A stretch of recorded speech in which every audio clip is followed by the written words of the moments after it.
कर्म भोग के लिए एक जीवन पर्याप्त नहीं है। हम भाग्य के अधीन नहीं हैं, बल्कि स्वयं भाग्य के निर्माता हैं। भाग्य हमारे कर्मों का वह हिस्सा है जो हमारे भावी जीवन का निर्माता भी बनता है और नियंत्रक भी होता है। कर्म जानबूझकर किया गया हो या अनजाने, उसका फल कर्ता को भोगना ही पड़ता है। संचित कर्म फल ही भाग्य कहलाता है। हम भाग्य के अधीन नहीं हैं, बल्कि स्वयं भाग्य के निर्माता हैं। भाग्य हमारे कर्मों का वह हिस्सा है जो हमारे भावी जीवन का निर्माता भी बनता है और नियंत्रक भी होता है।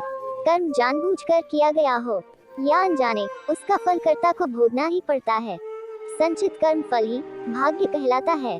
राजा दशरथ ने जो शब्द बेधी बाण किसी जल पीते जानवर को संधान कर शिकार करने की भावना से छोड़ा था, उससे अनजाने ही सही पर श्रवण कुमार की हत्या हुई, जिसके फलस्वरूप श्रवण कुमार के माता पिता ने पुत्र शोक में तड़पकर अपने प्राण त्यागे। भले ही दशरथ से यह हत्या अनजाने में हुई, पर वह अंधे माता पिता के शोक और मृत्यु का कारण बनी। फलस्वरूप दशरथ भी पुत्र के विछोह में तड़प तड़प कर मरे। 14 वर्ष तक पुत्र का मुंह न देख पाने की पीड़ा उनके लिए असहनीय थी। कर्म भोग के लिए एक जीवन पर्याप्त नहीं है। व्यक्ति को दूसरा जीवन भी पहले जन्म के कर्मों के अनुरूप ही मिलता है। आत्मा की यात्रा कभी रुकती नहीं।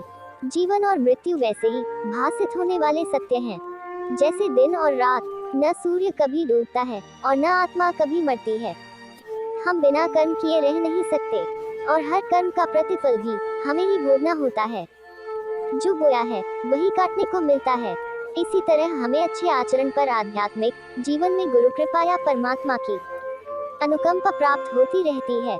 मनुष्य भाग्य को कर्म के माध्यम से बदल भी सकता है।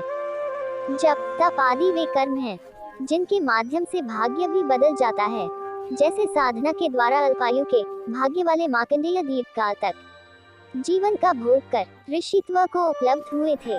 दरअसल सब कुछ उस भाग्य के अधीन होता है जो हमारे ही कर्मों द्वारा निर्मित होने पर भी एक स्वतंत्र सत्ता से संचालित है, और हम कहने लगते हैं कि हमारे हाथ में कुछ भी नहीं है। भाग्य पर रोने का कारण है कर्म करते समय की गई असावधानी का अर्थहीन प्रायश्चित। दोस्तों, मेरी कहानी को अपना अनमोल समय देने के लिए आप सभी का तहे दिल से शुक्रिया। यदि मेरी कहानी आप लोगों को अच्छी लगे तो प्लीज कमेंट करें और सब्सक्राइब करें। आपका एक एक कमेंट और सब्सक्राइब मेरे लिए बेशकीमती है। धन्यवाद।